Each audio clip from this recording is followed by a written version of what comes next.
If you're trying to add a stroke to a video in Premiere Pro, you might have noticed that the paint bucket method doesn't work. I tried multiple solutions, but nothing worked except this trick. Today, I'll show you how to do it using just the drop shadow effect. And for future use, you don't have to do this every time. You can simply save it as a plugin and drag and drop it in one click. Let's get started. Apply drop shadow effect first, drag and drop it onto your video clip. Now apply drop shadow 4 times to the same clip.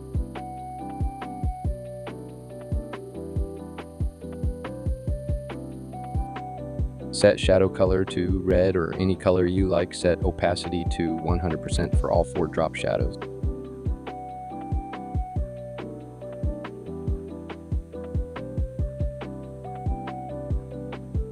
Set softness to 0 to make the stroke solid. Now all we need to do is change the direction and distance for each one. Now instead of doing this every time, let's save it as a preset so you can use it instantly in future projects. Next time, just drag and drop this preset onto any video. No need to redo all the steps. And that's it. Now your video has a perfect stroke outline without using any complex masking or external effects.